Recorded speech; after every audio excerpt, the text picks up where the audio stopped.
Friends, welcome back to speak English with Inspire Academy. स्वागत है आपका एक बार फिर से नए और इम्पोर्टेंट वीडियो के साथ। हमारे आज का वीडियो का जो टॉपिक है which is very very important for speaking English as well as for learning English grammar. Okay, तो इंग्लिश ग्रामर सीखने के लिए भी इम्पोर्टेंट है या फिर इस टॉपिक का यूज करके आप इंग्लिश भी फ्लुएंटली बोल सकते हैं। तो कैसे, देखिए, our previous topic was V2, it means second form of the verb। तो वर्ब का जो सेकेंड फॉर्म है जो हमने सीखा है वो हम कहाँ पे यूज करते हैं? तो सिंपल पास्ट के लिए, मतलब जो एक्शन हुई है, मतलब कंप्लीटेड नहीं है फिर भी वो हुई है, तो यहाँ पे सब्जेक्ट के बाद आपको V2 का इट मीन सेकेंड फॉर्म का यूज करना होता है। जैसे कि मैंने खाना खाया, I took meal। मैंने चाय P, I took tea। Okay, वो बाहर से आया, he came from outside। Okay, मैं आज सुबह जल्दी उठी, I woke up early in the morning। जैसे कि ये जो एग्जाम्पल्स है वो एक्चुअली हो चुके हैं, तो इसके लिए मैंने सभी सब्जेक्ट के बाद हमने क्या यूज किया? वर्ब का सेकेंड फॉर्म यूज किया। इट मीन्स जो एक्शन हुई है वहां पे आपको वर्ब का सेकेंड फॉर्म यूज करना होता है। तो इसी से रिलेटेड ये आज का टॉपिक है। तो ये जो टॉपिक है, विच इज यूज डिड या फिर डिडंट। तो डिड का यूज सबसे पहले हम देखेंगे कि डिड हम कहाँ पे यूज कर सकते हैं। तो डिड हम यूज करते हैं जबकि आपको पता है कि did is a second form of do. Do का ये सेकेंड फॉर्म है। तो यहाँ पे हम सिंपल सेंटेंस के लिए भी हम इसका यूज कर सकते हैं। जैसे कि मैंने ये काम किया, आई डिड दिस वर्क, तो यहाँ पे एज अ सेकेंड फॉर्म लिया है। बट डिड का और एक यूज भी है। क्या है वो? It's use for making question. तो क्वेश्चन बनाने के लिए भी डिड का यूज किया जाता है। तो कौन से सिचुएशन में, कौन से सेंटेंस के लिए डिड हम यूज करते हैं? तो जबकि हमने देखा कि जो एक्शन हो चुकी है, तो क्या वो एक्शन हुई है? तो यहाँ पे क्या मतलब क्वेश्चन बनाने के लिए हम डिड का यूज करेंगे। जैसे कि क्या तुमने खाना खाया? Did you take meal? क्या तुम सुबह जल्दी उठे? Did you wake up early in the morning? ऐसे जो एग्जाम्पल्स है, तो यहाँ पे क्या मतलब क्वेश्चन बनाने के लिए हम डिड का यूज करते हैं। जब भी जो एक्शन हुई है, तो क्या वो एक्शन हुई है, तो डिड का हम यूज करेंगे। और सीखने वाली इंटरेस्टिंग बात इसमें ये है कि ये जो फॉर्मेशन आप बोर्ड पे देख सकते हैं, डिड हम सेंटेंस के स्टार्टिंग में लेंगे। देखिए, यहाँ पे हम डिड का यूज करने वाले हैं फॉर मेकिंग क्वेश्चन। क्वेश्चन बनाने के लिए डिड का यूज किया जाता है। तो सबसे पहले हम डिड का यूज करेंगे, उसके बाद आपका सब्जेक्ट आएगा, देन V1। ओके, जैसे कि मैंने बताया V2 सेकंड फॉर्म जहां पे यूज हुआ है, उसका क्वेश्चन बनाने के लिए आपको डिड यूज करना है। जब भी आप सेंटेंस क्वेश्चन बनाने के लिए डिड का यूज करेंगे, तो ये जो सेकंड फॉर्म है वो फर्स्ट फॉर्म आपको यूज करना है। Then object plus question mark. जबकि ये क्वेश्चन है तो क्वेश्चन मार्क आएगा। फॉर एग्जाम्पल, मैंने नई ड्रेस खरीदी, I bought a new dress. तो ये सिंपल एग्जाम्पल था कि मैंने ड्रेस खरीदी है, आई बॉट अ न्यू ड्रेस। यहाँ पे आई के बाद बॉट का यूज किया है। तो यहाँ पे क्वेश्चन बनाएंगे, क्या मैंने नई ड्रेस खरीदी?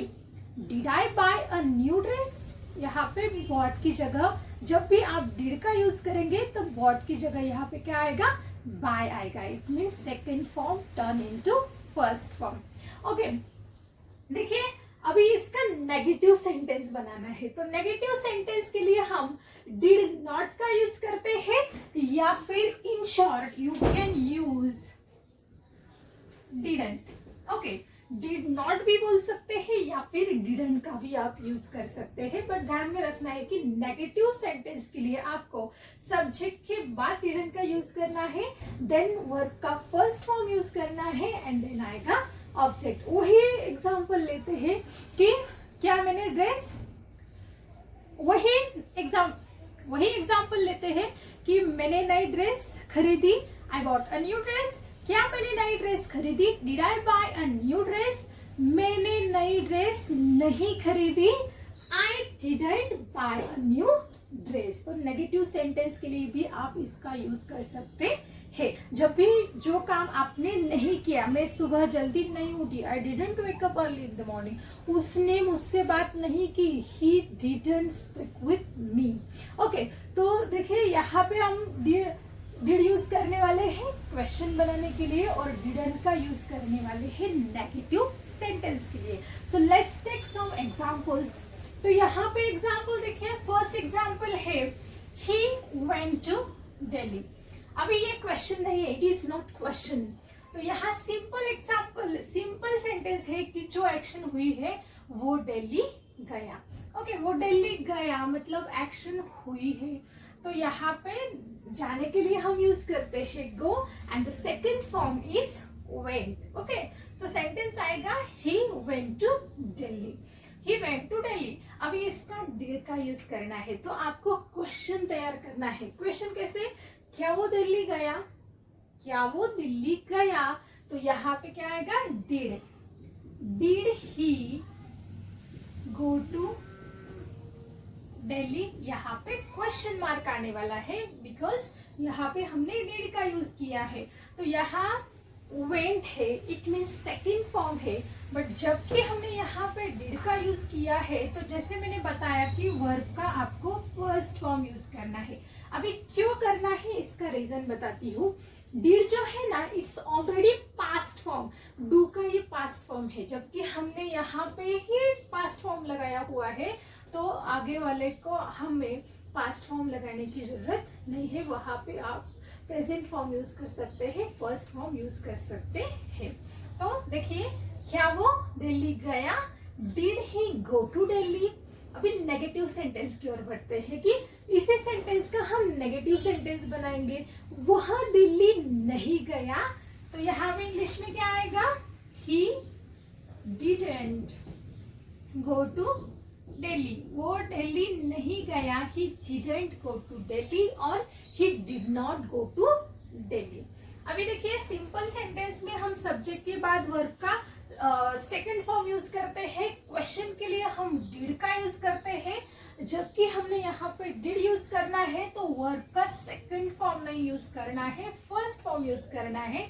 और नेगेटिव सेंटेंस के लिए डिड को हमें नॉट लगाना है या फिर अपोस्ट्रोफी करके आप एंटी भी लगा सकते हैं। Okay, it is a short form of did not. So he went to Delhi, did he go to Delhi, he didn't go to Delhi. अभी इसका भी हम नेगेटिव इंटरगेटिव भी कर सकते हैं कि वह दिल्ली नहीं गया, he didn't go to Delhi. क्या वो दिल्ली नहीं गया, तो यहाँ पे क्या आएगा, ये डिडंट स्टार्टिंग में आएगा, didn't he go to Delhi question. Okay, हम एक सेंटेंस से फोर टाइप्स के सेंटेंस इजीली बना सकते हैं या फिर बोल सकते हैं। सो देखिए अगला example, he return from America. Okay, वह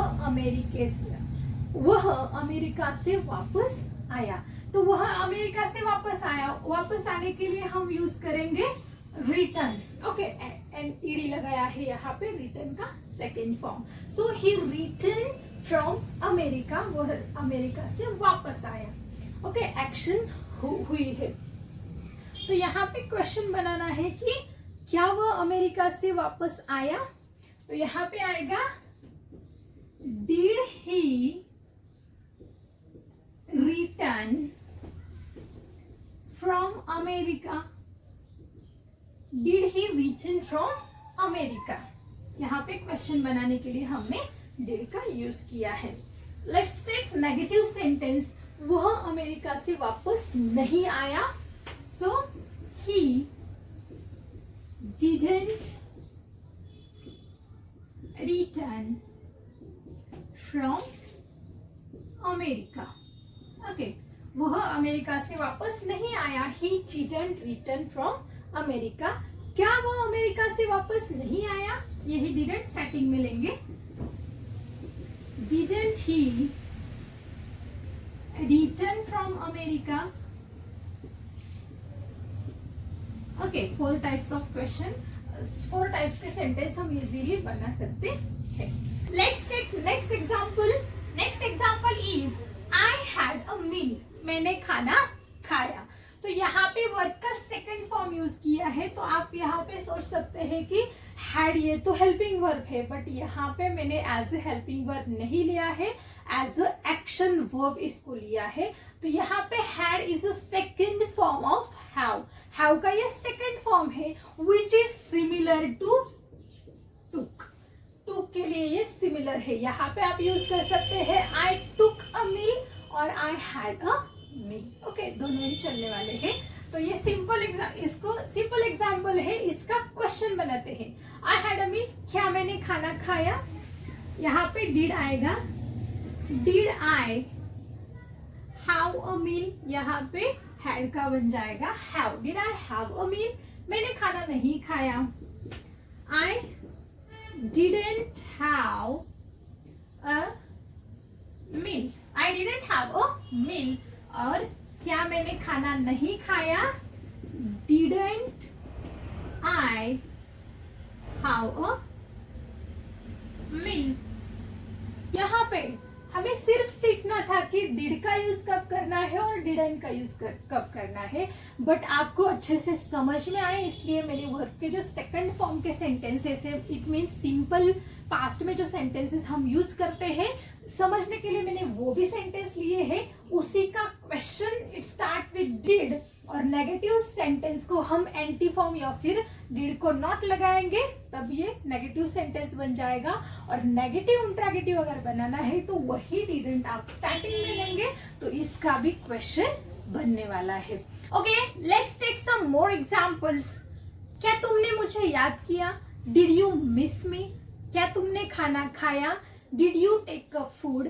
क्या उसने तुमसे बात की? Did he speak with you? क्या तुम्हारी इच्छा पूरी हुई? Did you get your wish?